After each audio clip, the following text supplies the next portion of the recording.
date for September 14, 2023, day 568 of the war, end of the date update. Also catch up for September 13 and 12.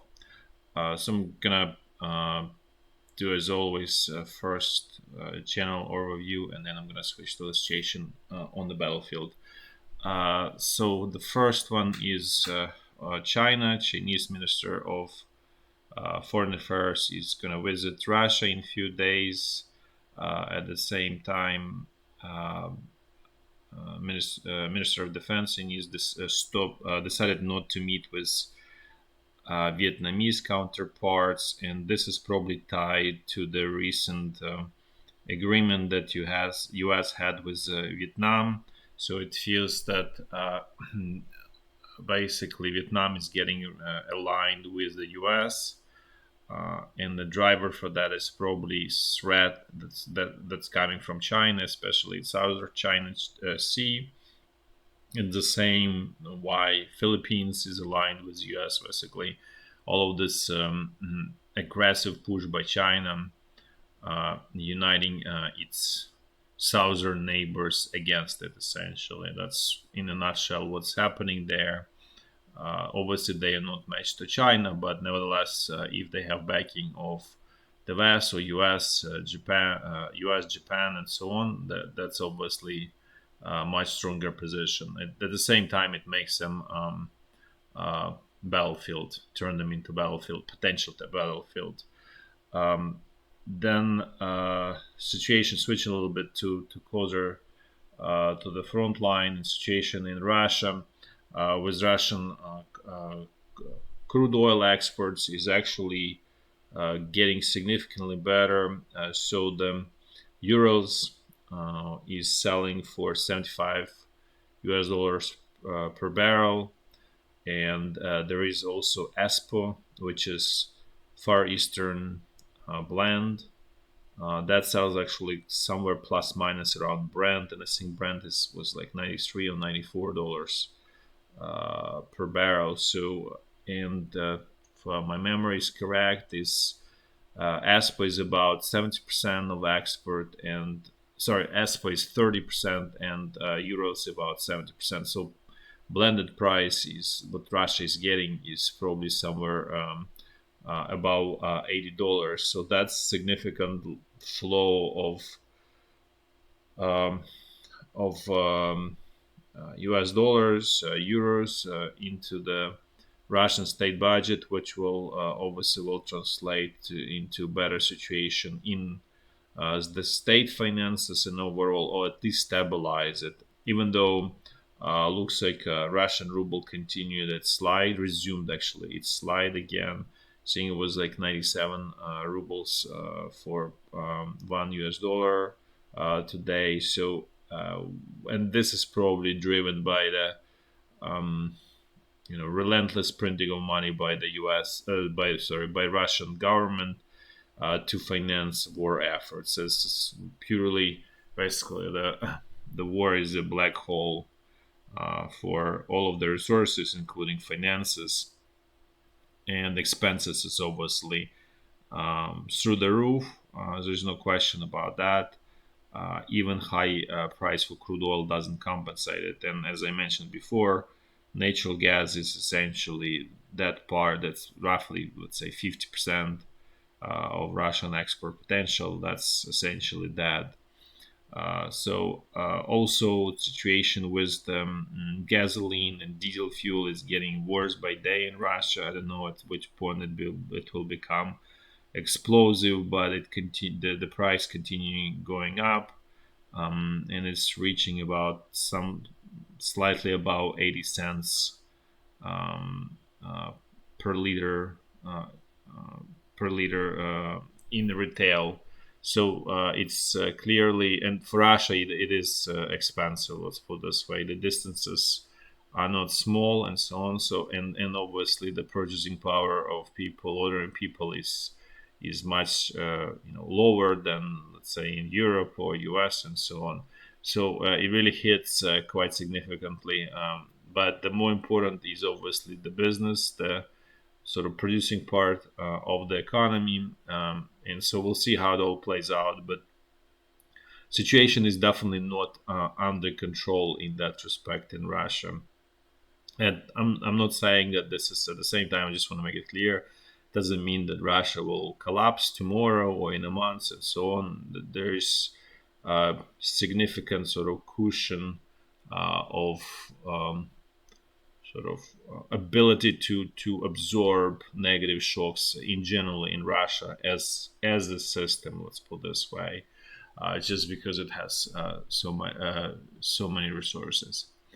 Now let's switch to the situation in Ukraine. I'm gonna do a walkthrough over the front line in the clockwise fashion, as I always do. So first, the situation along the state border remains more or less the same. No essential changes there.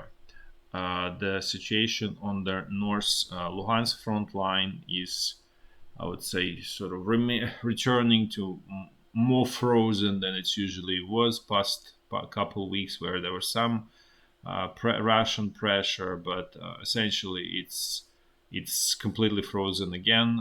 Nothing major is happening here at all. Uh, Now let's switch to the North Donbass front line. Things are a little changing here. So first, the northern sector is sort of still sleepy. Nothing is really happening there. However, as I mentioned before, in the southern sector, Ukrainian forces managed to push Russian troops and gain some ground. Let's just actually look a little bit more in detail. So, what really happened is Russian troops retreated from this area, basically behind this railroad line, essentially. The only sort of stronghold that they still hold is Andriyivka in the south, and then essentially Bahmut is in the north. The rest is now more or less behind the railroad line, and so they lost Klischiyivka and Andriyivka. And there was a first time actually where, um, in a way, there was some kind of like a breakdown in morale on the Russian side, where they just in fairly organized fashion just withdrew behind the railroad line. Few um, you know few strongholds or holdouts basically didn't make the difference essentially, but majority just withdrew behind the railroad line. And we'll see. It's unclear if it's something major or just initial crack, but it's sort of clearly worth noting. Let's put it this way. We'll see what comes out of in the coming days and months. But again, as I said before, this is not a major sort of like breakthrough. Not it's fairly local success. It's definitely not a decisive sort of breach of the Russian front line where Ukrainian troops could move forward decisively and do and basically try to regain lost territory. And not to mention that Ukrainian troops just not poorly, I would say, poorly managed, so and poorly trained in order to do the real offensive. So this is one where another is gonna just turn into another sort of squeeze, as was squeeze that I think I probably start talking about, that Ukrainian forces will liberate these two villages probably like a month ago. So it took quite a while, as you can see. Now let's move to the central Donbass front line. Things here are more or less the same. Russian side is actively pressuring Ukrainian forces, trying to squeeze them from Avdiivka. So far, Ukrainian forces are holding on. Looks still sort of that they will manage to hold on to Avdiivka, but I would say the pressure is fairly strong. That's all I can say about that. Marinka is situation more or less the same, just I would call them suicidal and mindless attack by Russian side there. Then let's move to the Zaporizhya front line. Things here on a temporary pause, I would say, probably the best way to describe it. So, the situation in sort of this eastern sector around Staromlinivka and Velika Novosilka is on pause. Probably Ukrainian side is regrouping, and probably Russian one as well. Basically, the fight continues, but so far there's clearly no major success by Ukrainian forces here. And again, this is all expensive squeeze that Ukraine cannot really afford. Then situation here around Rebodina is also kind of on a pause, just some tactical, very low scale tactical pressure towards Verboa from Ukrainian side. And again, no major attacks, not even sort of it's basically more like a sort of clashes here rather than anything even like tactical size wise. Again, it looks like Ukrainian side is regrouping here, preparing for the next round of attacks. So, in other words, the summary is it's just a pause. It's not the end of this so-called offensive.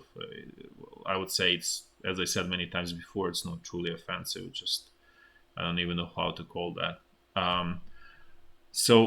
Situation now, situation along the Dnipro River. There's apparently some developments.